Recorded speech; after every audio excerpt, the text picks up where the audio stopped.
Shalomcha, Chaverim, you may be seated. So, I hope you are following carefully.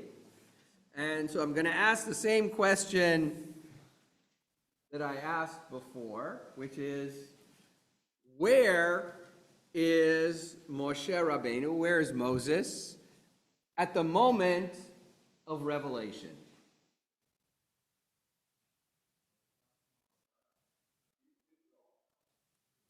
Chaverim, Chaverim, Chaverim. You must read more carefully, because you are wrong. At least according to this chapter. All right. Look at the end.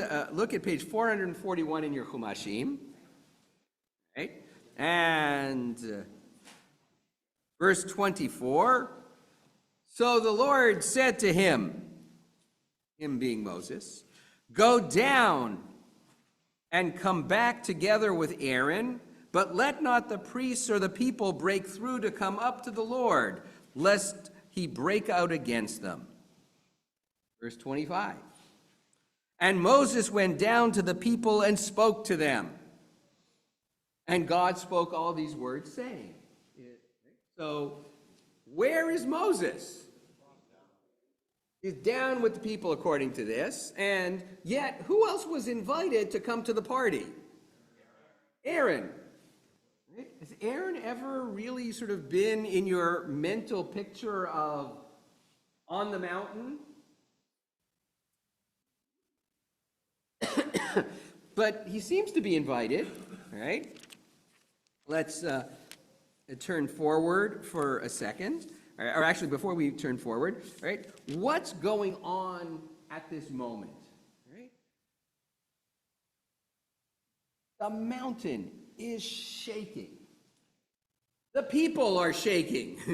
They're scared, right? So turn forward for a second to just after what God says. Let's look on page 449, at the very top of the page, verse 15. And all the people witnessed the thunder and lightning, the blare of the horn, and the mountain smoking. When the people saw it, they fell back and stood at a distance. They're scared. Plus, the English kind of fuzzes a little bit here, because in the Hebrew it says, V'chol ha'am ro'im, all the people see the thunder, which is a technique wherein you use the the terms usually applied for one sense and apply it to another. It's usually to create the feeling of overwhelmingness, that your senses are cross-wired, if you will, that you're so overwhelmed that you can't process intelligently. Right? And so they're in this moment, and what do they say? You speak to us, Moses, and we will obey, but let not God speak to us lest we die. Who do the Israelites want to hear? Moses. They don't want to hear God. It's like, no, too much, too scary. They're there, but they're maybe not there as much as we might have thought. Turn forward again, if you would be good enough, to Exodus chapter 24.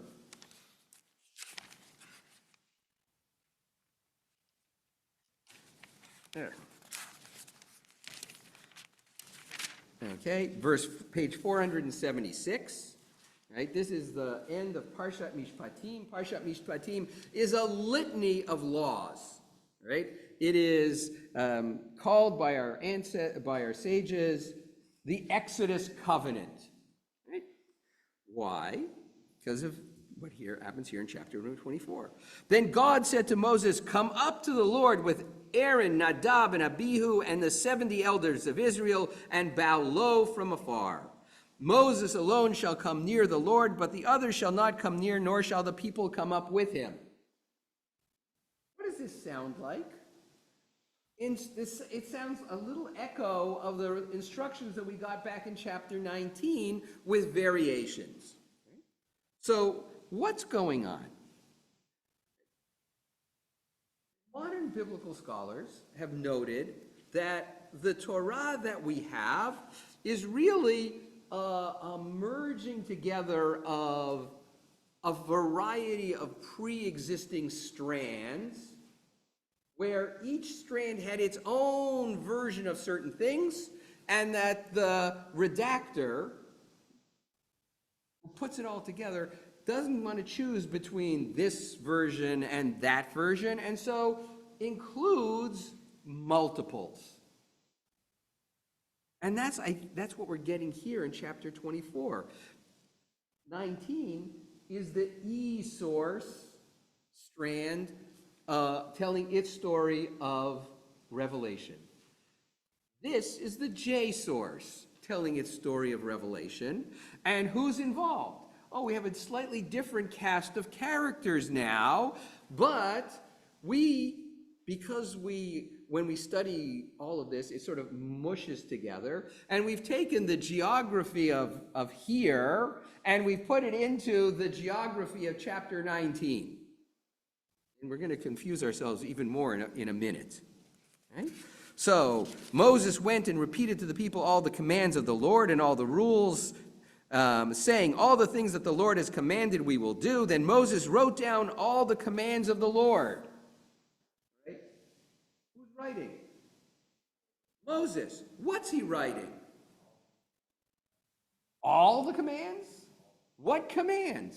All right. Given the placement of this, we have to assume it's the things, the chapters that came in 21, 22, and 23. All of this litany of law that is sort of the basis of a legal code, a covenant for a society, and he writes it down. Is he writing down RST-TV?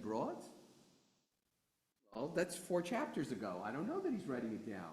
Not to mention the fact that when do RST-TV actually appear? When do we get these etched in stone things? Well, that's before the golden calf incident. That's down in chapter 32, 33, 34. We're going to get to those in a moment.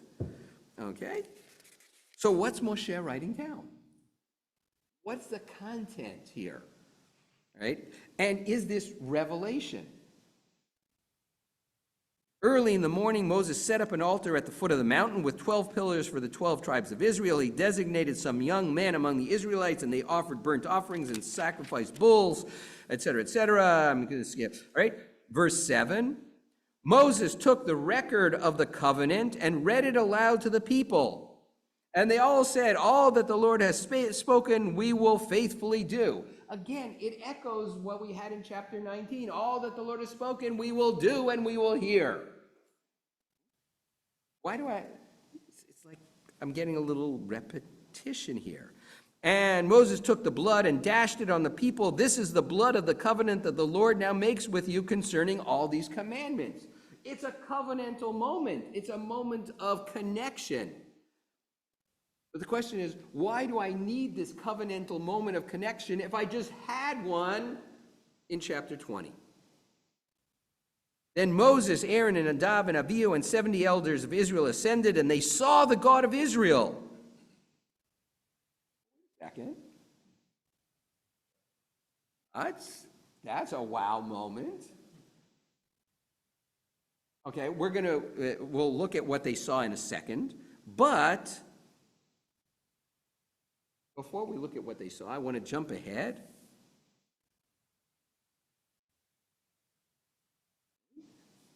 They beheld God, and they ate and they drank, and they were fine.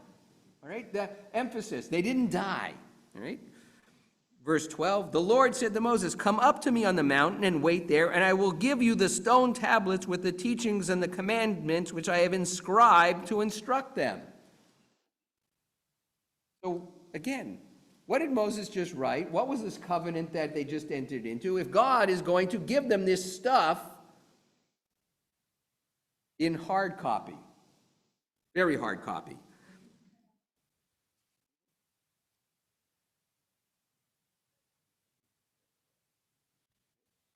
But we're not quite finished yet. Okay, let's go forward, okay? Verse 15.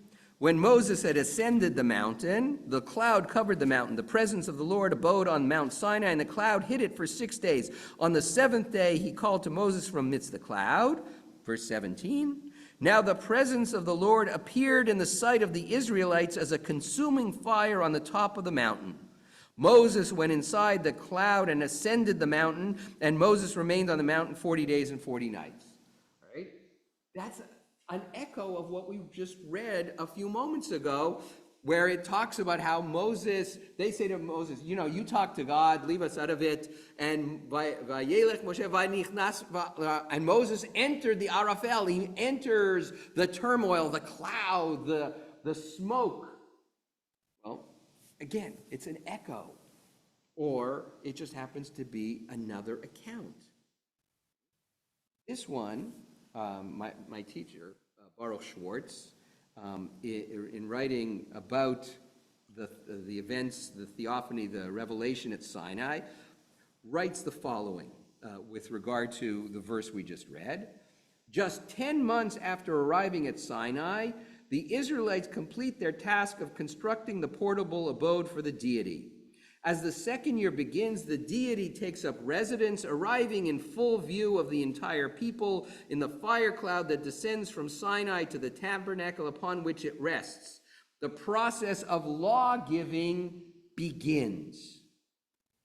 The first laws to be imparted pertain to the types of sacrifices. Together, these recurring events make the priestly account one of unending public theophany.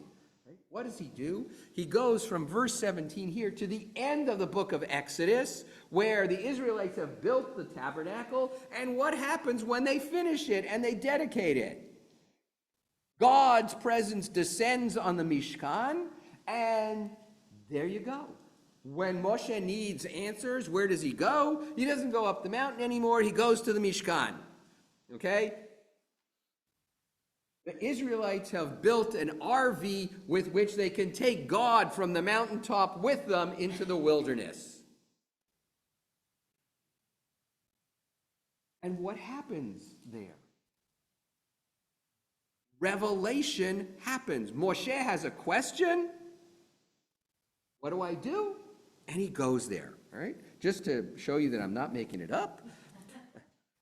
Turn to the book of Numbers, chapter 9, verse 4, which is on page 820.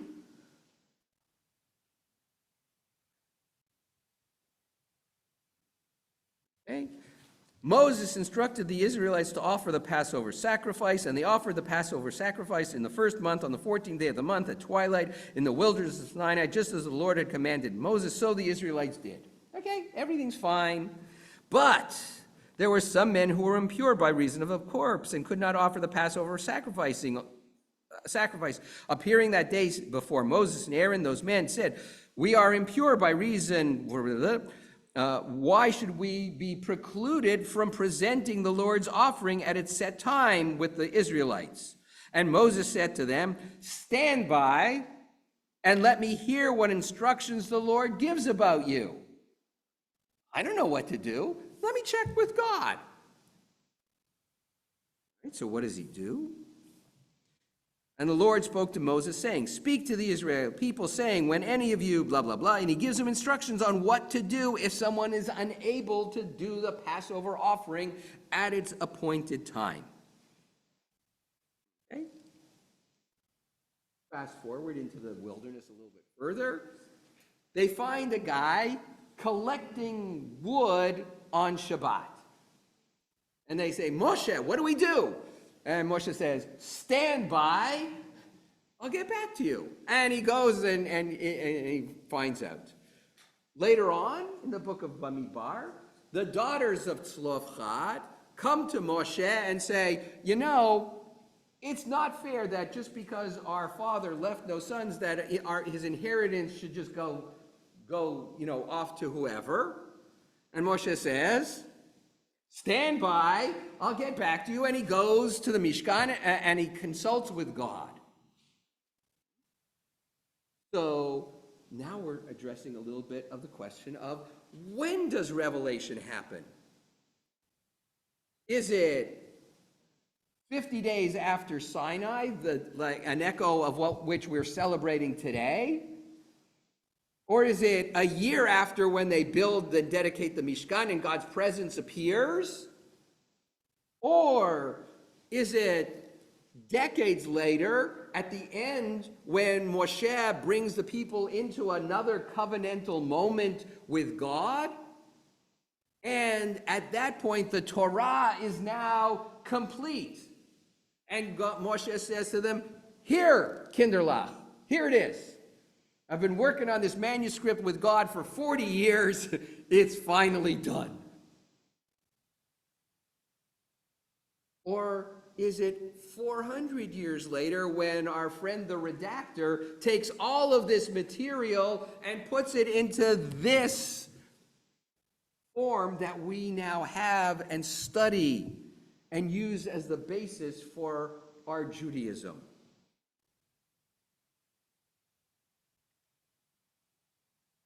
And then the question is, who's present? Well, and I haven't even gotten to the Deuteronomy part, because in Deuteronomy, just to add to complications, in Deuteronomy, Moses says, the Lord our God made a covenant with us at Sinai. Actually, he uses the word Horeb, but the rabbis say Horeb and Sinai are interchangeable, so we'll avoid that one for a moment.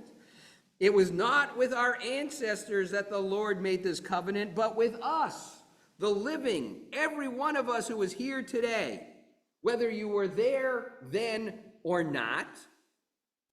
Face to face, the Lord spoke to you on the mountain out of the fire. So, who experiences revelation?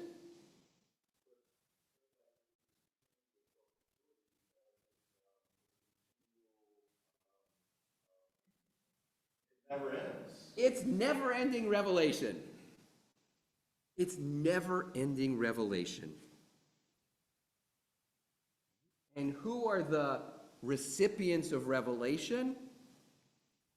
Everybody. It didn't matter whether you were literally alive then or not. The rabbis in the Midrash said you were present. Every Jewish soul is present because revelation is a constant, ongoing phenomenon in which God speaks to us. Whether you want to hear it through the words of Torah or the echo of the divine voice. But that sounded really good. Except here, now to get to the next verse in Deuteronomy, where Moshe says, I stood between God and you at the time to convey God's words to you, for you were afraid. You were afraid of the fire, and you did not go up the mountain. Wait, you were allowed to go up the mountain? No, in chapter 19 it says very specifically, no, you don't go up the mountain. And even in chapter 24, when Aaron and Nadav and Abihu and the 70 elders who represented the leadership of the tribes are invited up, the rest of the people are told, no, you guys stay away. So it's not just that here it's you were afraid, and so you didn't want to go. And Moshe, in some ways, is saying, what kept you away was your fear, your trepidation, your own selves kept you away from encountering God. But if revelation is a continuing, ongoing process, an ongoing experience, an ongoing encounter with God, that the only thing that gets in the way of your encountering God, whether on Shavuot or any other day, is you. Because you need to be open. Because what happens when you have an encounter with God? It's transformative. It changes you. And most of us are a little change averse. Some of us more, some of us less. But the reality is we find our comfort zone. Right? And what happens when people tell us to get out of our comfort zone? we don't like to do it. That's why it's called the comfort zone, right? I mean, its name tells you what it does for us. But a serious encounter with God, a serious encounter with Torah, has to change us, has to make us think differently, look at the world differently, look at ourselves differently, and respond to that challenge. So part of what happens in Torah here, these multiple strands, and that's the brilliance of the redactor who says, no, I'm not going to pick this one or that one or the other one. I'm going to give you all of them so you can struggle with them, but ultimately I have changed in the process Revelation from being God talking to Moses at the top of the mountain and him bringing it to you encountering God, not just on the mountain, but in any moment. One of the best movies I ever saw about, I don't remember anything about the rest of the movie. It was all about Exodus, so I kind of knew the storyline. But they get to the moment at Sinai, and the show presents, you see the thunder and the lightning, and the wind is howling. And it's just like they're trying to capture the moment.